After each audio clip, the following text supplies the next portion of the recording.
quit being a Muslim. I told him, no, I can't. Then finally he goes, okay, then you are not my son anymore. Perjumpaan sosok yang mempunyai nama asli Steve Naoki ini dengan Islam sungguh tidak terduga. Semua bermula ketika Naoki mendapat kesempatan pertukaran pelajar di Melbourne, Australia. Pemuda yang ketika itu berusia 17 tahun itu tiba di Melbourne dengan perasaan yang ringan. Di bandara, ayah dan ibu angkatnya menyambut dengan ramah. Di luar dugaan Ahmad, keluarga tersebut merupakan pemeluk Islam. I once gave up finding truth through religions, but then I had the chance of going to Australia, Melbourne, as an exchange student for about a year. Then during my stay there, alhamdulillah, I met one Egyptian family. They treated me very nicely. So knowing them through dealing with them, my biased viewpoint against Islam slowly melted away. Awalnya, ia mengira orang-orang kulit putih ini beragama Kristen, seperti umumnya penduduk Australia. Inilah kali pertama dirinya berinteraksi dan bahkan tinggal serumah dengan orang-orang Muslim. Mulai terbayangkan dalam benaknya perihal stereotip pemeluk kepercayaan ini. Berbagai pemberitaan yang pernah didengarnya cenderung memojokkan citra Islam. Agama tersebut acap kali disangkut pautkan dengan gerakan ekstremis dan terorisme. Kesan negatif itu menimbulkan sebersit bayangan kecemasan pada dirinya. I still had fear and anxiety towards my future because I was one of them, one of those who look at Islam with biased viewpoint against. So I knew if I took the final step, coming across the red line of becoming and entering into the world of Islam and Muslims, how would I be looked at in Japanese society, in my own society? I would be looked at very strange, weird person. That was the reason which made me of coming across the final line. Tidak mungkin Ahmad kembali lagi ke Jepang. Tidak ada pilihan kecuali mengikuti seluruh rangkaian program pertukaran pelajar hingga tuntas. Di luar perkiraannya, semua kekhawatiran itu sirna sudah. Sebab perilaku dan sifat keluarga angkatnya begitu hangat dan bersahabat. Mereka memperlakukannya dengan sangat santun dan murah hati. Kapanpun Ahmad memerlukan bantuan, kedua orang tua angkatnya selalu ada. Bahkan, tanpa diminta pun seringkali orang-orang Muslim tersebut menolongnya. Bahkan untuk urusan sepele, semisal menyediakan kudapan kala dirinya belajar. Bagi Ahmad, mereka adalah orang Islam yang sesungguhnya. Amat jauh karakteristik dari kesan-kesan ekstremis dan teroris. Dan perlahan-lahan pandangannya yang semula skeptis terhadap Islam kian meredup dan hilang sama sekali. Then I finally understood. Becoming a Muslim does not mean that you have to be a timid person. No, becoming a Muslim is something very cool and beautiful and great. Dari obrolan beberapa kali, Ahmad pun mengenal bahwa mereka berasal dari keturunan imigran. Leluhur ayah angkatnya itu adalah orang Mesir yang hijrah ke Australia beberapa dekade silam. Karena latar belakang itulah, mereka selalu berprinsip bahwa tamu mesti dimuliakan, tidak pernah dianggap sebagai orang asing. Mereka juga mengatakan, Islam mengajarkan adab terhadap tamu. Para nabi, termasuk Ibrahim alaihissalam dan Nabi Muhammad, memberikan contoh teladan terbaik dalam hal ini. Mendengar itu, Ahmad mulai mengagumi ajaran agama Tauhid. Bagaimanapun, ia belum sampai tertarik untuk berislam. Ahmad ketika itu sekedar mengapresiasi tradisi orang-orang Muslim. Lebih dari itu, hatinya tersentuh oleh kebaikan para pemeluk Islam, sebagaimana yang ditunjukkan oleh orang tua angkatnya selama di Australia. Ketika durasi pertukaran pelajar usai, tibalah saatnya untuk kembali ke Jepang. Sebagai kado perpisahan, ayah akannya memberi banyak pustaka, termasuk mushaf Al-Quran yang dilengkapi terjemahan bahasa Inggris. Bacalah buku ini dan resapi maknanya, ujar Ahmad Maino menirukan perkataan orang Australia tersebut. Seperti dilansir Republika dari laman YouTube Towards Eternity beberapa waktu lalu. Remaja itu merasa senang dengan pemberian dari mereka. Sesampainya di Jepang, ia pun membaca buku-buku tersebut. Mushaf kitab suci itu juga ditelaahnya walaupun tidak sampai khatam. Beberapa bulan kemudian, ia kembali lagi ke Australia untuk suatu urusan. Maka itu, Ahmad menyempatkan diri untuk menyambangi Melbourne. Keluarga angkatnya menyambutnya dengan hangat. Ia sempat bermalam di rumah mereka. Sesudah makan malam, Ahmad mengobrol dengan seorang anak laki-laki mereka. Pemuda yang 1 tahun lebih tua darinya itu menuturkan banyak hal tentang Islam. Dijelaskannya pula mengenai kehebatan Al-Quran. Banyak fakta saintifik yang sudah disebutkan Al-Quran 1400 tahun lebih awal daripada para ilmuwan modern. Ucap Ahmad menirukan perkataannya.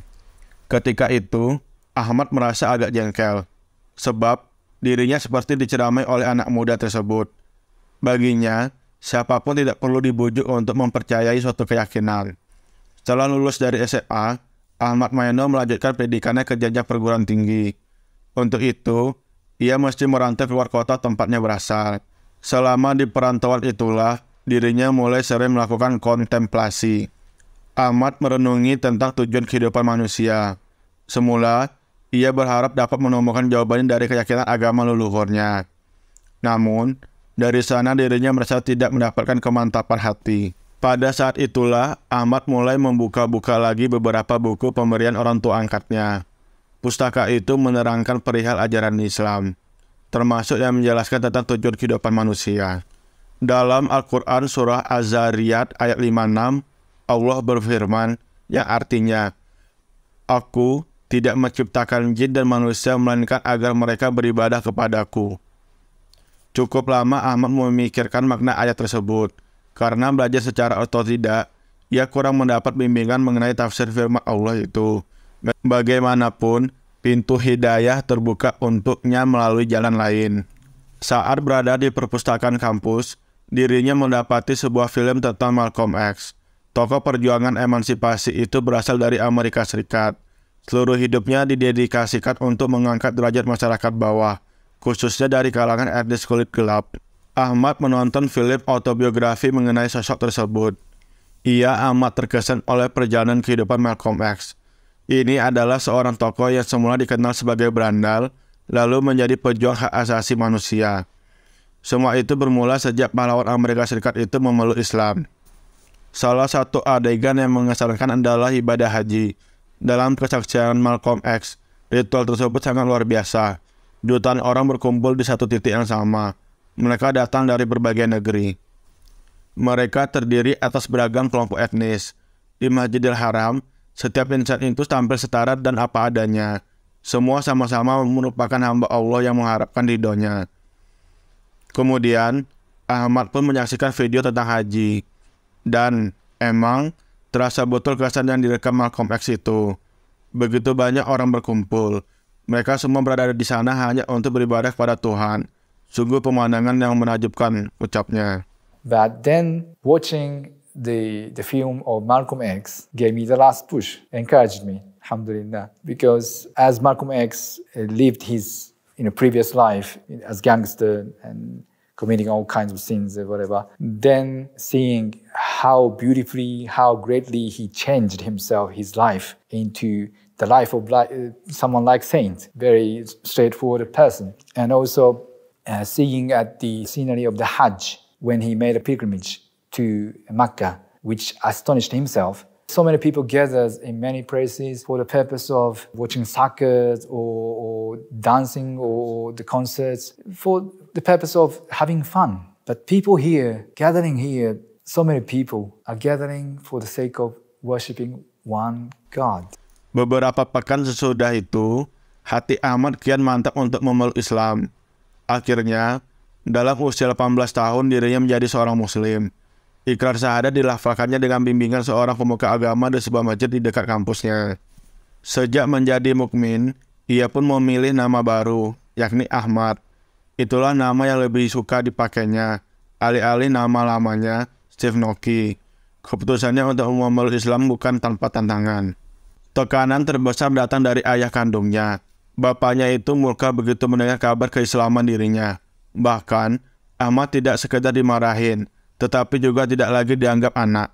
Then he started asking me, why you are still Muslim? Quit being a Muslim. I told him, no, I can't. Dad, you know that ever since I became Muslim, did I become nuts? Did I become worse than before? He knows inside himself it's not. I mean, his son, didn't become any worse. Then finally he goes, okay, then you are not my son anymore. Bagaimanapun, Ahmad terus dan selalu memandang ayahnya dengan penuh respek.